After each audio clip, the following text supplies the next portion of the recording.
प्यारे बच्चों, कैसे हो? आई होप आप लोग सभी अच्छे होंगे, बढ़िया ज़बरदस्त होंगे और पढ़ाई कर रहे होंगे। तो आइए आज अपन पढ़ते हैं 10th क्लास की मैथ, उसमें चैप्टर नंबर 8। चैप्टर का नाम क्या है? ट्रिग्नोमेट्री। तो देखो, ट्रिग्नोमेट्री की जो बेसिक चीज़ें थी, फॉर्मूले वगैरह थोड़े बहुत मैंने फर्स्ट पार्ट में डाल दिया था। आज उसका सेकंड पार्ट होगा। तो एक बार फर्स्ट पार्ट को देख के आइए ताकि आपको फॉर्मूले वगैरह पता चले। इससे आप उनको कॉपी में नोट डाउन करके याद कर लो। आज अपन पढ़ेंगे क्वेश्चन। क्वेश्चन से पहले आपको फॉर्मूले पता होना चाहिए। फॉर्मूले आपने या तो फर्स्ट वीडियो से देख लिए होंगे या आपने कहीं से और जगह से याद कर लिए होंगे। अगर आपको याद नहीं है तो आप पहले इसी चैनल पर पार्ट फर्स्ट देख के आइए ताकि आपको उसमें फॉर्मूले पता चले, ताकि अभी क्वेश्चन समझने में आपको कोई भी परेशानी, कोई भी दिक्कत का सामना नहीं करना पड़े और आपको इजीली समझ में आए। तो चलिए बच्चों, आज अपन स्टार्ट करते हैं चैप्टर 8 का 8.1 का क्वेश्चन फर्स्ट। देखिए क्वेश्चन फर्स्ट यहाँ पे लिखा हुआ है, triangle ABC right angle at B. कि ट्राइंगल है, उसका राइट एंगल है B. Triangle ABC right angle at B, उसका बी राइट एंगल है। AB 24 सेंटीमीटर है, BC दे रखा है। डिटरमाइन क्या करवा रहा है अपन को? साइन ए बताना है, कोस ए बताना है, सेकंड में साइन सी और कोस सी बताना है। चलिए देखिए, पहले मैं राइट एंगल ट्राइंगल बना लेता हूँ इधर। राइट एंगल ट्राइंगल का नाम क्या है? ABC। देखो, मैं नाम देने से पहले मुझे ये पता होना चाहिए कि जो राइट एंगल बनेगा वो बी पे बनेगा। तो बी का जो पॉइंट होगा वो फिक्स होगा, यानी बी हमेशा राइट एंगल पे बनेगा। राइट एंगल जो होता है वो 90 डिग्री का होता है। अब ए और सी, मेरी इच्छा से मैं ए को यहाँ भी लिख सकता हूँ, ए को यहाँ भी लिख सकता हूँ। मैंने ऊपर लिख दिया तो यहाँ पर जो बचेगा वो सी आ जाएगा। लेकिन मैं बी को चेंज नहीं कर सकता। बी को चेंज क्यों नहीं कर सकता? क्योंकि इसने बोल रखा है क्वेश्चन में कि जो एंगल जो राइट एंगल बनेगा वो बी पे बनेगा, यानी 90 डिग्री का एंगल बी पे बनेगा। चलिए अब मेरी बात सुनिए। देखो, जो ये किसके नाम है? ये ABC, इसके पॉइंट के नाम है। ये इसकी पॉइंट यानी इसकी साइड के नेम है। जैसे इस वाली साइड का नाम क्या हो जाएगा? AB, इस वाले का BC, इस वाले का AC। ठीक है। और ये भी पता होगा कि जो right angle triangle right angle होता है उसके जस्ट अपोजिट वाली साइड हाइपोटेनियस होती है। अगर मैं यहाँ पर ये वाला थीटा ले रहा हूँ या ये वाला एंगल ले रहा हूँ तो ये वाला बेस हो जाएगा इसका, और ये वाला हाइपोटेनियस एक हाइट का भी काम करती है। हाइट को ही हाइपोटेनियस बोलते हैं। ठीक है, तो ये इतनी बेसिक चीजें आपको पता होगी। चलिए, हाँ अब देखिए, मैं अपन ये बना लिया। अब देखो, ए बी कितना दिया रखा है? 24 सेंटीमीटर। बी सी कितना दे रखा है? 7 सेंटीमीटर। हाँ, अब सबसे पहले तो मेरा काम ये होगा कि मैं पहले ऐसे निकालूंगा। अब मैंने एक आपको पाइथागोरस प्रमेय बताई थी कि पाइथागोरस प्रमेय क्या होती है। पाइथागोरस प्रमेय क्या होती है, मैं यहाँ पर दोबारा भी लिख रहा हूँ इस बॉक्स के अंदर। होती है हाइपोटेनियस का स्क्वायर बराबर होती है परपेंडिकुलर स्क्वायर प्लस बेस का स्क्वायर। ये पता होगा आपको। मुझे नहीं पता इसका, तो मैं एक्स मान लेता हूँ। ये एक्स सेंटीमीटर है। अब सबसे पहले मैं AC निकालूंगा। AC क्या है? हाइपोटेनियस है। तो हाइपोटेनियस निकालने के लिए मुझे एक्स का, देखो ये खुद बराबर नहीं होती। यहाँ पर एक्स बराबर नहीं होगी 24 और 7 के इक्वल एक्स नहीं होगी। एक्स का स्क्वायर होगा। एक्स नहीं होगी यहाँ पर, देखो एक्स नहीं होगी, एक्स का स्क्वायर बराबर होता है। तो यहाँ पर एक्स का स्क्वायर किसके बराबर होगा? 3। परपेंडिकुलर कितना है? 24 सेंटीमीटर। और बेस कितना है? 7 का स्क्वायर। तो एक्स स्क्वायर बराबर कितना आ जाएगा? इसका 5 ये होता है और इसका 49 होता है। स्क्वायर तो पता होगा ना? नहीं ये पता तो 24 को 24 से मल्टीप्लाई करके निकाल लीजिए। एक्स का स्क्वायर आ जाएगा यहाँ पर 5 और 5, 8 और 4 ये आ जाएगा। एक्स का स्क्वायर 625 है, लेकिन एक्स का स्क्वायर ही चाहिए मुझे, एक्स चाहिए। एक्स निकालने के लिए अगर मैं इधर से स्क्वायर हटा रहा हूँ तो इधर मुझे स्क्वायर का रूट लगाना पड़ेगा 625।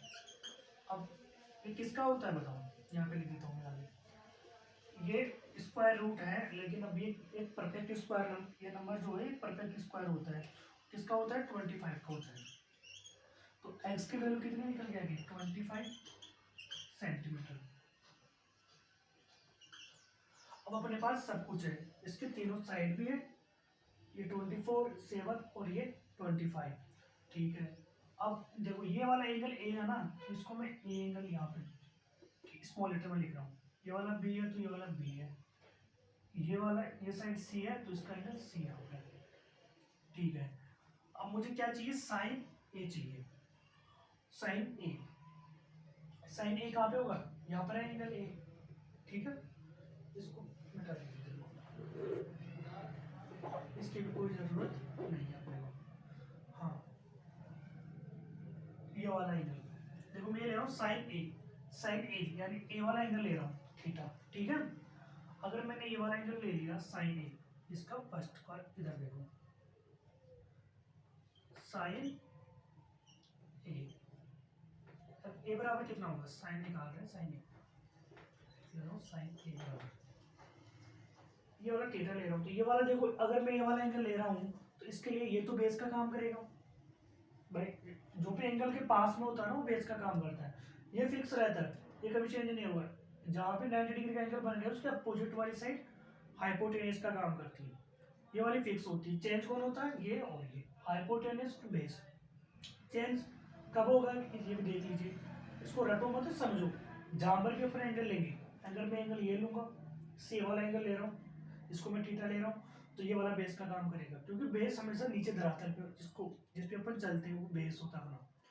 हाइट परपेंडिकुलर काम कौन करता है? हाइट। हाइट कभी क्या रहेगी? हमेशा ऊपर रहेगी।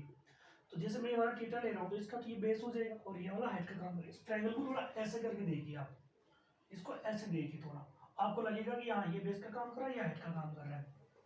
ठीक है, तो मैं अगर एंगल ए ले रहा हूँ तो ये तो बेस का काम करेगा और ये परपेंडिकुलर का, ये तो हाइपोटेनस है ही। हाँ, तो वो साइन थीटा का फॉर्मूला क्या होता है? साइन थीटा कैसे निकालते हैं अपन? Perpendicular upon hypotenuse. कि मैंने फर्स्ट वीडियो में जो भी इससे पहले वाला पार्ट डाला था उसमें बता रखा है कि साइन को क्या लिख सकते हैं, कोस को क्या, टेन को, कोट को, सेक को, कोसेक को, इनको कैसे निकालते हैं, वो सब मैंने पूरा सब कुछ लिख रखा है उसमें। आपको नहीं पता तो आप पहले वो वाला वीडियो देख के आइए, ताकि आपको कन्फ्यूजन कोई नहीं रहेगा। हाँ, साइन साइन को क्या लिख सकता हूँ मैं? Perpendicular upon hypotenuse. अब यहाँ पर देखा मुझे परपेंडिकुलर का काम कौन कर रहा है? परपेंडिकुलर कौन था? ये वाला, क्योंकि अगर मैं ये वाला एंगल ले रहा हूँ तो ये बेस का काम करेगा, ये परपेंडिकुलर का, और ये तो हाइपोटेन्यूज का काम करेगा। एंगल के पास वाला बेस का काम करता है हमेशा। बेस कौन रहेगा? एंगल के पास वाला। अगर मैं ये वाला एंगल ले रहा हूँ तो ये बेस का काम करेगा, ये परपेंडिकुलर। एक एक पता कर लो, ये तो फिक्स रहता ही है। इनमें से दोनों में से एक पता कर लो, एक अपने आप जो बचेगा वो रह जाएगा। परपेंडिकुलर कौन है? 7, हाइपोटेनस कौन है? 25, और ये क्या हो जाएगा इसका? 500। बस इसको ऐसे लिखना है। इसी का देखो ये वाला ए था, अब इसी का सेकंड क्या था? बी वाला, वो था कोस ए। अब देखो इसमें भी देखो एंगल कौन सा ले रहे हैं? ए वाला ले रहे हैं। अगर ए वाले को मैं ले रहा हूँ, इसमें भी सेम यही काम रहेगा, बेस ये रहेगा, परपेंडिकुलर ये रहेगा, हाइपोटेन्यूज ये रहेगा। अब कोस को क्या लिख सकता हूँ मैं? कोस को लिख सकता हूँ मैं बेस अपॉन हाइपोटेन्यूज। ठीक है, बेस कितना है यहाँ पर? 24, और हाइपोटेन्यूज कितना है? हाइपोटेन्यूज 25, तो ये क्या हो जाएगा? आंसर। आई होप आपको समझ में आ रहा होगा। ठीक है, अब सेकंड वाला देखो, सेकंड वाले का ए। देखो यहाँ पर क्या ले रहा है? साइन सी।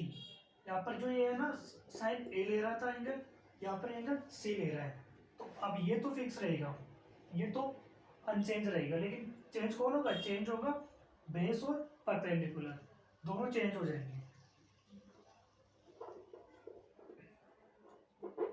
चेंज क्यों होंगे? देखो अब आप बताओ मुझे, एंगल कौन सा ले रहा हूँ? इसमें सी वाला ले रहा हूँ। अगर मैं सी यहाँ पर है, अगर ये वाला एंगल लूंगा मैं, तो अब बेस का काम कौन करेगा, ये।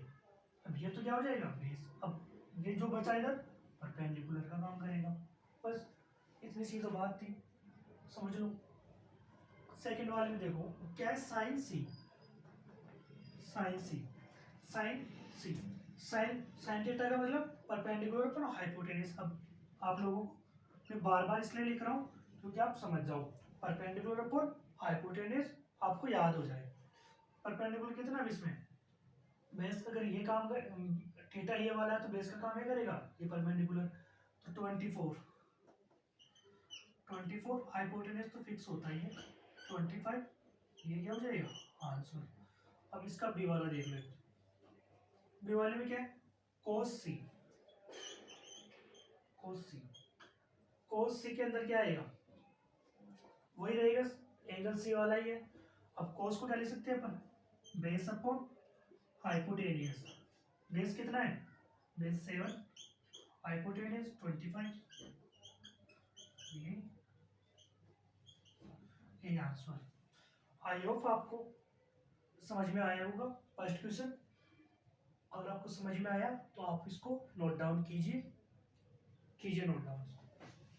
हमने उतार लिया होगा। सेकेंड वाला देखो, find tan p minus coat minus cot r।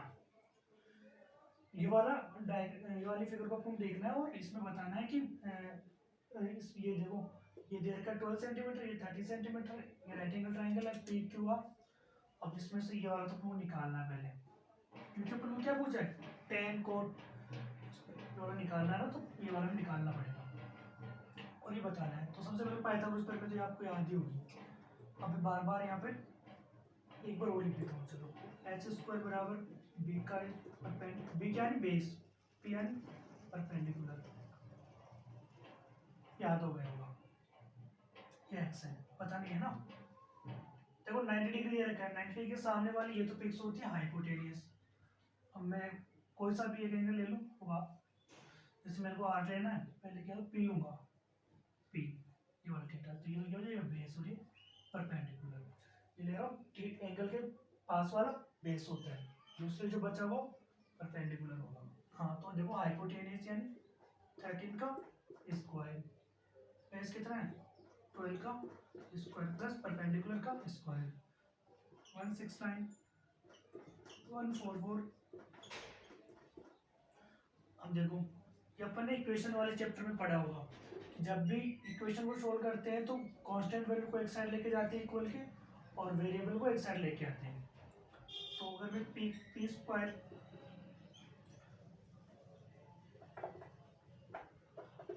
को उधर ही रखूंगा, देखो 169 इधर है, इधर आएगा तो माइनस का 144 और इधर पी स्क्वायर, कितना बचेगा 25 बराबर पी स्क्वायर।